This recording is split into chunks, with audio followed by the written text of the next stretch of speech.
Assalamualaikum warahmatullahi wabarakatuh. Selamat siang.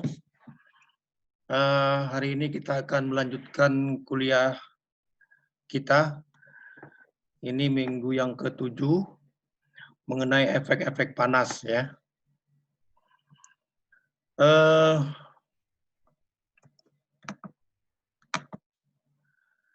Kita udah belajar ya. Kalau kita memanaskan benda, maka akan terjadi apa? Ada yang masih ingat? Benda kita panaskan, maka kemudian suhunya akan meningkat, ya kan? Kemudian volumenya juga akan mengembang atau membesar. Nah, kemarin kita udah membagi ya, kalau terjadi, ini misalkan adalah kurva ya, jadi ini adalah sumbu suhu, yang ini adalah volume spesifik. Ini kalau ada benda kita panaskan, maka kalau terjadi perubahan suhu disertai dengan perubahan volume, maka disebut dengan panas sensibel, ya kan? Nah, seperti contohnya adalah es kita panaskan, kemudian menjadi es yang suhunya lebih tinggi, misalkan awalnya es suhu minus 50 derajat Celcius, kemudian menjadi 0 derajat Celcius, kemudian berubah menjadi cairan, kemudian suhunya meningkat, dan seterusnya, ya kan? Nah, maka kita kemarin sudah membahas, bila terjadi perubahan suhu dan perubahan volume, maka panas yang dikenai itu namanya adalah panas sensibel. Tetapi kalau panas yang diterima itu digunakan semuanya untuk perubahan volume, maka itu disebut dengan panas laten. Ya. Ada laten pencairan, laten pembekuan, itu sebetulnya sama saja, cuman arahnya dibalik ya. Kalau pencairan berarti Q-nya positif, kalau pembekuan Q-nya negatif ya. Nah, ini kita udah pelajari itu. Jadi peristiwa-peristiwa apa saja yang terjadi bila benda mendapatkan panas, yaitu adalah panas sensibel, kemudian panas laten. Nah, ternyata ada satu lagi. Apabila terjadi reaksi kimia ketika benda mendapatkan panas, maka peristiwa tersebut disebut dengan peristiwa termokimia. Nah, jadi 3 hal inilah yang akan kita coba pelajari di kuliah ini.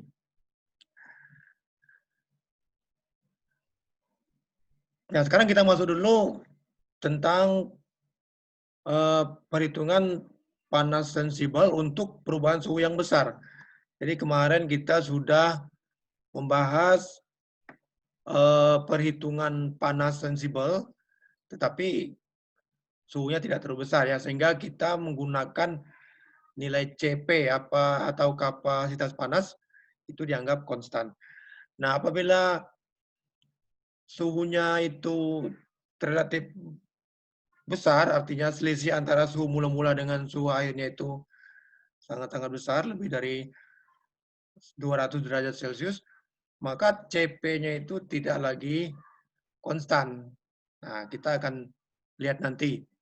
Nah, sebelum itu kita lihat dulu mengenai kapasitas panas yang sudah kita pelajari ya. Nah, kapasitas panas itu adalah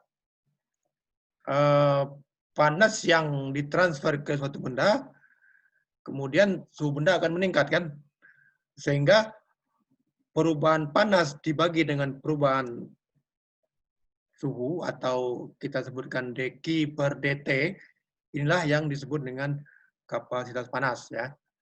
Nah, kita udah belajar kapasitas panas atau C itu kalau diukur pada volume konstan disebut dengan CV, ya kan? CV sama dengan DU per DT. Ya. Nah, karena volumenya konstan tentu tidak ada W kan, sehingga kita bisa tulis bahwa dq sama dengan DU sama dengan CV DT. Nah, ini udah kita pelajari. Sehingga kalau kita integralkan, maka Q sama dengan delta U sama dengan integral dari suhu mula-mula ke suhu air CV DT. Nah, begitu juga untuk bila kapasitas panas itu diukur pada tekanan tetap. Ya, maka CP sama dengan dq per dt sama dengan dh per dt, atau kita bisa tulis dq sama dengan dh sama dengan cp dt. Nah, ini kita udah hafal ya, karena udah sering diulang-ulang, udah hafal.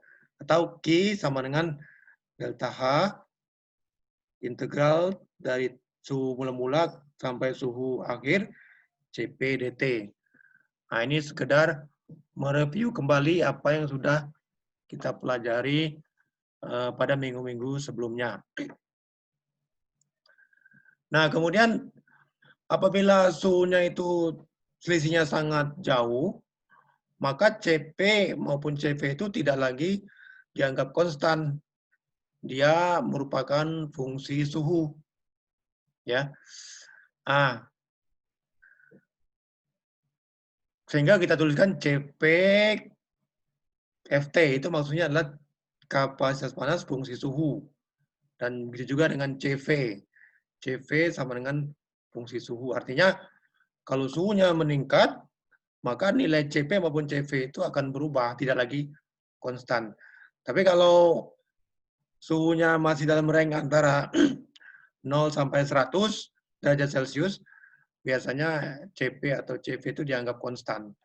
Tapi kalau udah lebih dari itu, kalau kita anggap konstan nanti tidak akurat. Ya. Nah, untuk gas ideal berlaku hubungan ini CP untuk gas ini, IG ini maksudnya adalah ideal gas ideal.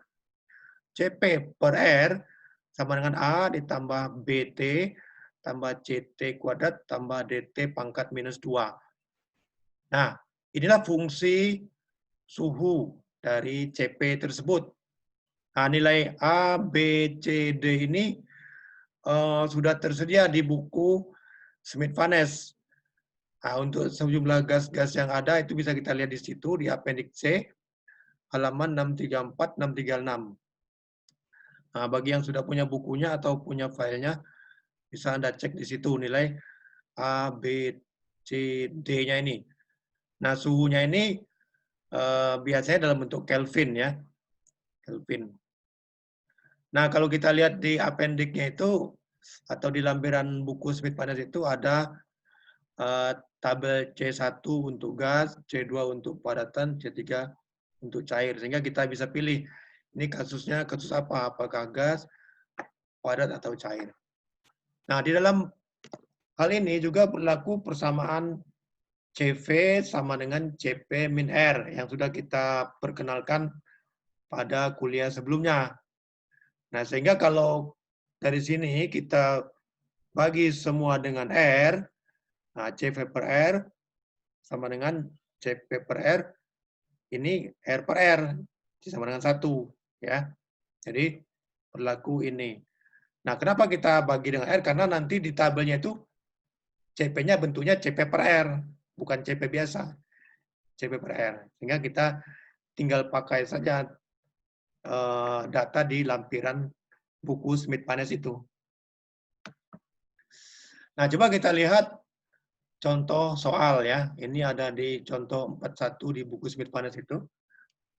Nah, kita disuruh mengubah ini ya. Mengubah persamaan CP yang sudah disediakan ya. Ini data-data ini A, B, C itu bisa dilihat dari tabel C1 ya. Kalau kita lihat tabel C1 itu di halaman berapa tadi?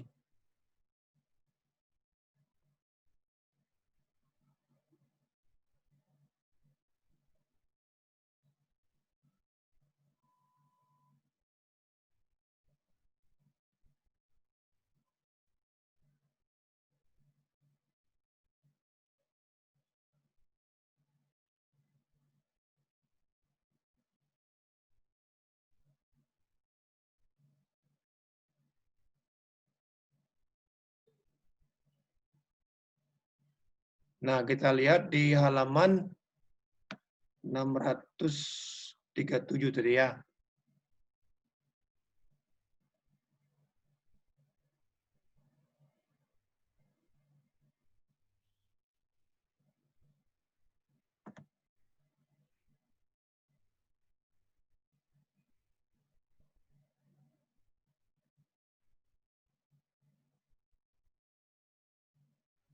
Nah, ini dia. Jadi di halaman 635, ini C1. Nah, kalau kita lihat di sini, diperbesar nih ya.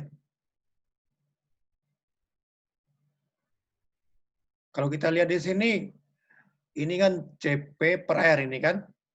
A, B, A plus BT plus CT kuadrat plus DT pangkat minus 2. Nah, ini dia. Ini A, ini B, C, D ya. Nah, kita bisa lihat di situ data-data ini. Nah, ini perlu diingat. Ini 10 pangkat 3B sama dengan 9,081 dan seterusnya. Nah, jadi kita lihat dari data itu, ternyata ini A-nya adalah 1,702. Ini untuk metan ya. Untuk metan. Nah, untuk metan ini A 1,72, 10 pangkat 3B 9,081, C-nya ada, D-nya yang nggak ada. Nah, kemudian kita coba ya, kita ubah T dalam Kelvin ini ke dalam Celsius. Ini adalah soalnya. Jadi soalnya meminta untuk mengubah suhu di dalam Kelvin ini ke dalam Celsius. Sehingga kita tulis konversinya. T dalam Kelvin adalah T dalam Celsius tambah 273,15 ya. Nah, kita lihat sini. CP-nya adalah ini 1,702. B-nya berapa? Coba kita tengok. B-nya, ini. Berarti B-nya adalah 9,081 kali 10 pangkat minus 3. Kan ini kan 10 pangkat 3B sama dengan 9,081. Berarti kalau B saja sama dengan 9,081 kali 10 pangkat minus 3. AC juga AC sama dengan minus 2,164 kali 10 pangkat minus 6. Nah, maka di sini kita lihat, nah ini kan 9,081 kali 10 pangkat minus 3. Nah, karena ini kita mau konversi, T dalam Kelvin ini kita ubah, kita buat seperti ini, T plus 273,15. Ya kan? Ini dalam Celsius, yang T kecil ini. Nah, kemudian begitu juga untuk yang C-nya. C-nya adalah min 2,164 kali 10 pangkat minus 6 kali T tambah 273. Nah, sehingga kemudian tinggal kita perkalikan saja. Ini kalikan dengan T kecil, ya kan? Ini kemudian dikalikan dengan ini. 9,081 dikalikan dengan 273,15. Ini juga dikalikan semua. Maka hasilnya kita akan peroleh CP per R atau persamaan CP per R dalam bentuk T kecil atau dalam bentuk Celsius. Ya. Celsius. Nah, ini soal sekedar pengantar saja untuk memulai materi ini ya. Jadi disuruh kita mengubah suhu yang dalam Kelvin ke dalam bentuk Celsius. Nah, ini saya kira mudah ya, bisa dipahami. Nah, kemudian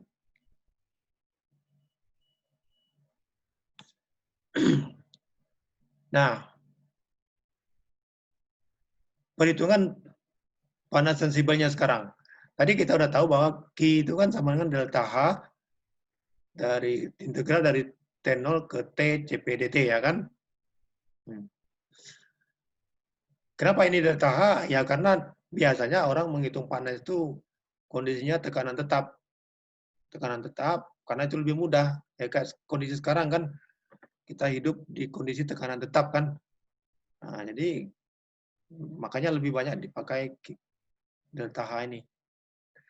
Nah, sehingga dari sini kita bisa menghitung dengan menggantikan CP ini dengan CP yang ada datanya tadi. Nah, sini CP. Sementara ini CP per R. Sehingga untuk menjadi CP saja, maka ini R-nya dikalikan, pindahkan ke sana. Berarti menjadi seperti ini. Nah, R-nya pindah ke belakang ini. Nah, barulah kita bisa substitusi CP ini ke dalam persamaan untuk mencari Q ini. Nah, jadi tinggal kita substitusikan ke sini. Nah, lalu kita integralkan langsung. Ya, kita langsung integralkan sehingga ya ini kita integralkan jadi AT ini kan, AT. Nanti kita masukkan batas-batasnya jadi bentuk seperti ini. Nah, jadi AT. Kemudian ini kalau kita integralkan jadi apa? Berarti B per 2 per T kuadrat kan? B per 2 T kuadrat. Ini jadi apa? Menjadi C per 3 T pangkat 3. Ini kita integralkan apa? Kita integralkan jadi pangkatnya kurang ditambah 1 kan? Jadi min 1. Berarti ini D per min 1 kan? Berarti min kan? Berarti min. Ini pangkatnya jadi pangkat min 1 atau seperti ya kan? Nah, lalu kita masukkan batas-batasnya sehingga integral tadi menjadi A yang T tadi kan menjadi T min T0 ya kan? B per 2 T kuadrat tadi berarti T kuadrat dikurang T0 kuadrat. Batasnya kan dari batas bawah T0 batasnya T ya kan? Nah, ini juga C per 3 T pangkat 3 minus T0 pangkat 3. Nah, ini saya kira tidak ada masalah ya. Kita udah paham semua bagaimana mengintegralkan, bagaimana mendiferensialkan ya. Tidak ada masalah. Nah, kemudian kita lihat soal sekarang ya. Kita disuruh menghitung panas yang dibutuhkan untuk menaikkan suhu 10 mol gas metan dari 260 Celcius menjadi 600 Celcius di dalam suatu proses yang steady state. Steady state ini maksudnya kondisi yang stabil ya, yang berlangsung pada P cukup rendah atau tekanan cukup rendah dan konstan, sehingga metana dapat dianggap sebagai gas ideal. Nah, biasanya orang bisa memakai gas ideal ini kalau tekanannya cukup rendah. Itu keakuratannya cukup besar penggunaan gas ideal ini. Tapi kalau tekanan cukup tinggi, biasanya orang tidak menganggap sebagai gas ideal. Ya. Nah, di soal ini dianggap P cukup rendah, sehingga dapat digunakan atau diasumsikan sebagai gas ideal. Nah, misalnya diketahui R-nya sudah ada nilainya ya. Nah, sekarang kita disuruh menghitung panas, ya kan? Panas sama dengan Q sama dengan delta H sama dengan integral Cp dt ya kan? Nah, kalau kita lihat di sini suhunya cukup tinggi antara 260 Celcius menjadi 600. Itu selisihnya lebih dari 200 ya. Atau 300 ya. Sehingga ini kita tidak bisa lagi menganggap Cp itu nilainya konstan. Nah, Sehingga kita harus menggunakan persamaan CP yang berubah terhadap suhu tadi. Nah, ini persamaannya sudah ada. Nah, kita lihat aja. Karena ini kasus metana, kita cari di tabel yang tadi. Tabel di C1 gas ya. Tabel di C1 gas. Metana, ya kan?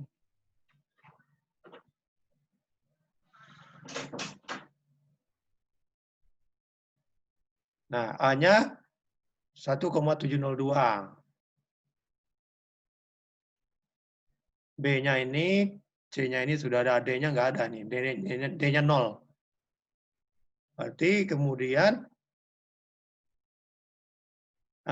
datanya sudah ada kan dari tabel itu. Nah, sudah lengkap nih.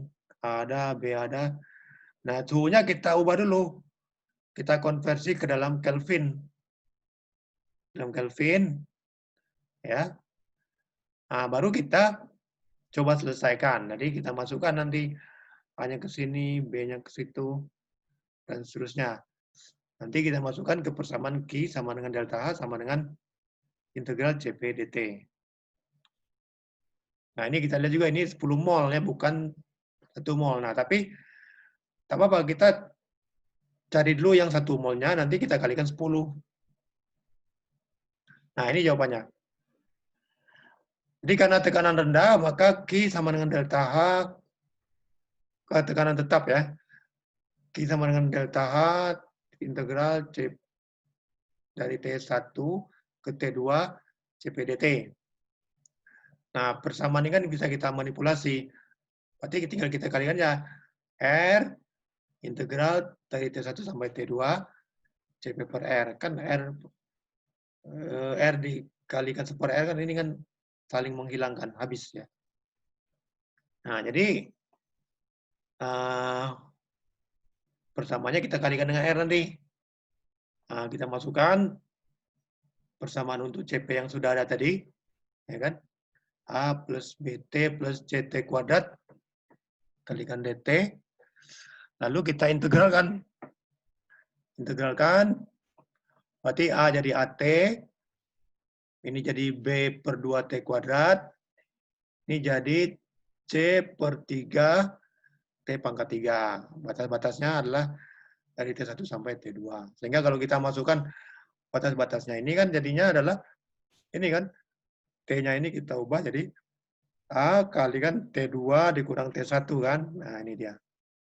Ini juga B per 2 T2 kuadrat dikurang T1 kuadrat.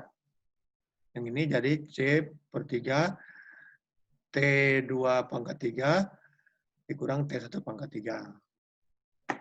Nah, kita tinggal masukkan saja. R-nya kan sudah ada, R-nya di soal tadi kan. Nah, R-nya 8,314, A-nya tadi sudah ada di sini, B-nya ada, C-nya ada, D-nya 0 ya. Nah, ini B ya, ini B per 2. Masukkan angka-angkanya ya. T-nya dalam bentuk Kelvin. Dalam bentuk Kelvin. Nah, nanti kita masukkan semua C-nya ini. Nah, kita hitung. Kita hitung, maka akan dapatlah nilai Q. Nah, ini Q untuk 1 mol.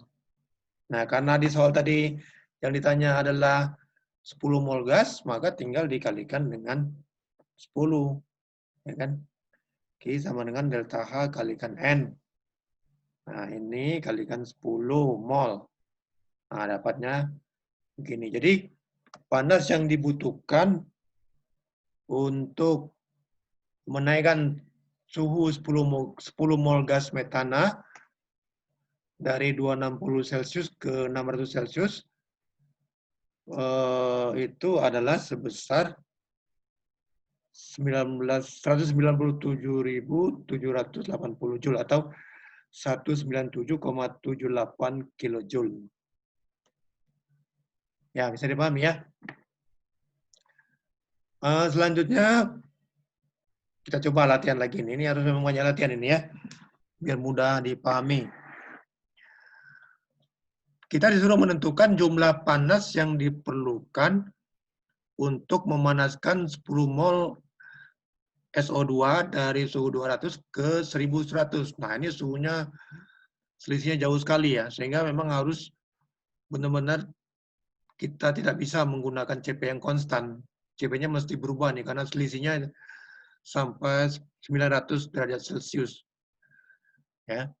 Nah, ini diketahui R, kondisi atmosferis. Nah, ini kita perlu mencari data-data A, B, C, D tadi untuk SO2. Nah, kita tengok di sini. Untuk SO2, ada di mana tuh? Nah, ini dia.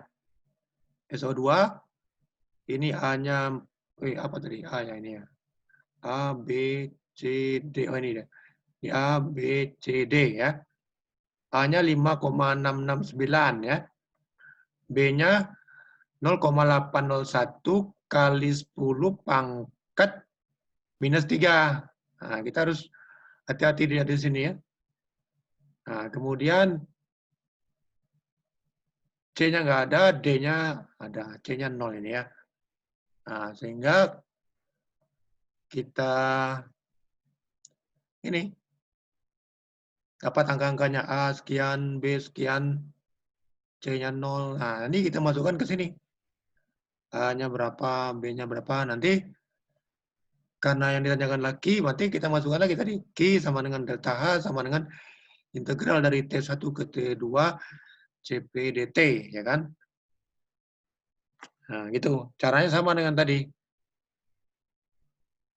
Nah, ini ada jawabannya ya. Nah, sama dengan tadi. Karena ini yang diketahui datanya adalah CP per R, maka kita manipulasi agar jadi CP saja, sehingga ini dikalikan dengan R. Ya. Nah, data yang kita udah punya tadi, nah, itu jangan lupa kita konversi dulu suhunya ke bentuk Kelvin. Baru bisa dipakai. Kalau dalam bentuk Celsius tidak bisa dipakai itu. Jadi harus dikonversi dulu. Nah, jadi sekarang kita tinggal masukkan aja. Ini ya. A, BT, A plus BT plus D per T kuadrat. C-nya nggak ada ya, karena C-nya 0. Sehingga kalau kita integralkan ini kan jadi AT. Ini jadi B per 2T kuadrat ya. Ini jadi min D per T ya kan. Ini kan integral dari 1/T kuadrat kan itu kan. Nah ini coba nanti diorek lagi kalau yang masih lupa cara mengintegralkan ya. Nah kemudian ya udah kita masukkan batas-batasnya. Ini batas bawah, batas atas ya kan. Suhu tadi kan udah ketahui kan. Ini T1, ini T2. Sehingga ini jadi AT2 min T1 dan seterusnya ini. Ya. Nah, kemudian tinggal dimasukkan aja. R-nya berapa, A-nya berapa, ya kan? Ini suhunya, suhu tinggi dikurang suhu rendah. Ini B juga, B per 2 kan? Ini dikuadratkan ya. Kemudian min, nah D-nya juga min, berarti min. Nah ini ya harus hati-hati dalam menulis ya, menghitung. Salah-salah nanti salah jawaban nanti. Nah ini ya. Pangkat juga jangan sampai salah tulis. Kemudian ini 1/T2 ini ya. Ini minus 1/T1. Nah kita hitung. Kita hitunglah, maka dapatnya adalah 47 kilojoule per mol. Nah, karena pertanyaannya adalah untuk 10 mol, nah, tinggal dikalikan aja. Dikalikan 10. Dapatlah 470,07 kilojoule. Ya. Inilah panas yang dibutuhkan untuk memanaskan 10 mol SO2 dari suhu 200 ke 1100. Ya. Nah itu, jadi untuk perubahan suhu yang besar ini, kita tidak bisa lagi menganggap CP-nya konstan. Kalau kita tetap anggap konstan, maka akurasinya rendah sekali. Jawabannya nggak cocok nanti. Maka untuk itu kita harus menggunakan CP yang fungsi suhu. Itu ya.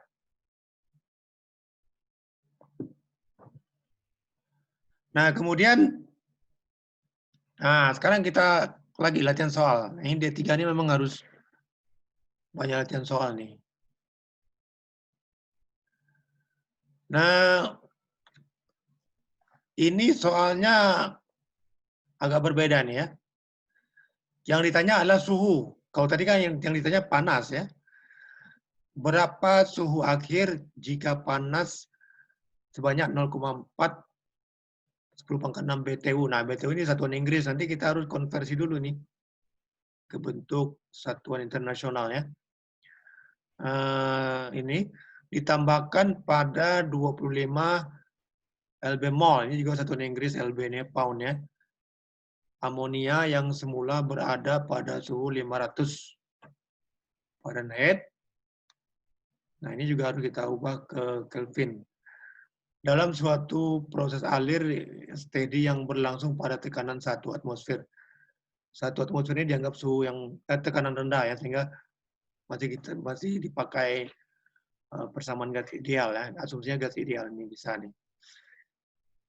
Nah, amonia berarti kalau misalnya nggak tersedia data ini, kita harus cari dulu di tabel tadi, tabel C1 tadi ya.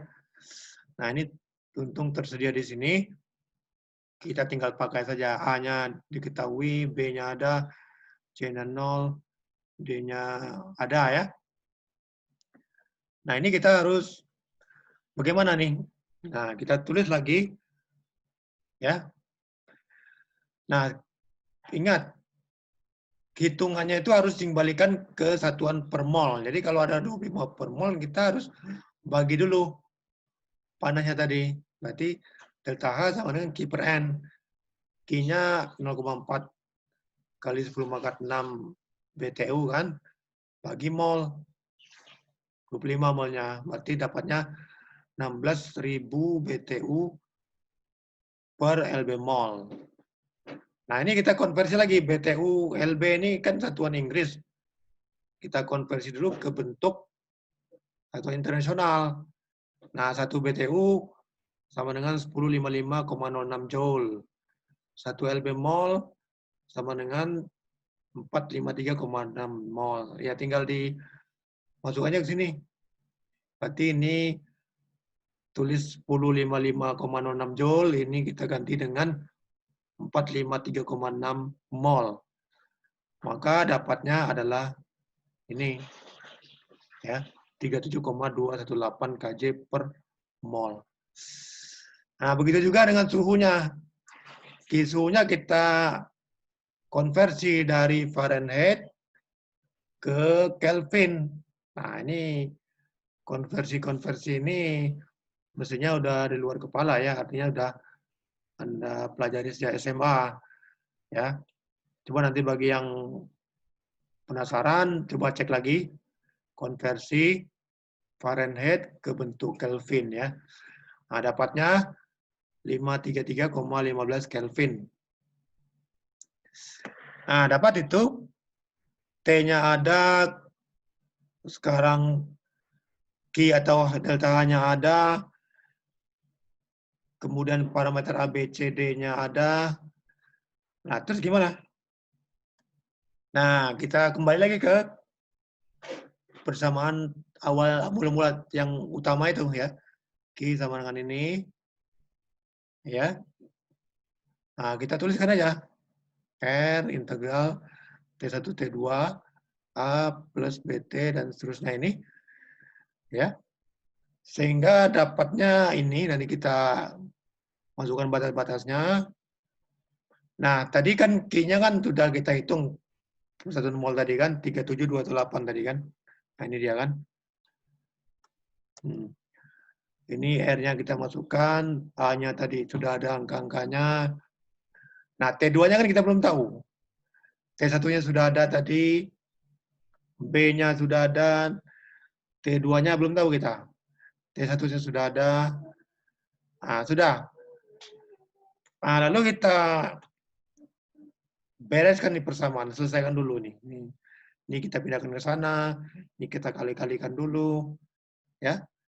Setelah beres kita sederhanakan. Sederhanakan, dapatlah persamaannya ini. Ya. Jadi kalau kita lihat di sini, yang belum kita ketahui itu T2-nya, suhu akhirnya itu. Ya. Kita belum tahu suhu akhirnya berapa ini. Ini 0 karena ini kita pindahkan ke sini, kita kombinasikan jadi 0. Sini ya kita buat 0 sebelah kiri tanda sama dengan. Nah, itu ya. Nah, gimana caranya nih menyelesaikan kayak gini nih? Ya, cara yang paling primitif atau paling mudah, bukan paling mudah ya. Dengan cara coba-coba, masukkan berapa? Misalkan ambil berapa lah gitu kan. Pokoknya ini T2 misalnya 100. Ini juga harus 100. Hasilnya nanti kalau kita kalikan semua ini hasilnya adalah 0. Kalau belum 0, cari tebakan yang lain lagi. Dan seterusnya ya. Ya tentu cara ini tidak efektif. Contohnya ini, kita coba 1000 dapatnya minus 1741. 600 dapatnya ini, belum 0 kan? Dia harus sampai 0. Nah, ternyata di 1250,2 itu dapatlah dekat dengan 0 ya. Nah, ini namanya cara coba-coba ya, atau cara primitif ya. Ya, itu tidak efektif ya, lama sekali kita ngerjakannya nanti. Atau juga ada cara lain dengan cara iterasi. Dengan berbagai macam metode ya. Ada metode substitusi berurut, Newton-Raphson, dan lain-lain. Ini ada di mata kuliah metode numerik. Mungkin di sini belum ada ya, atau belum dapat ya. Bisa juga kita pakai software. Nah, untungnya bisa MATLAB, MATCAD, atau Excel. Nah, sekarang untungnya Excel sudah menyediakan untuk kasus-kasus seperti ini gimana mencarinya. Ya.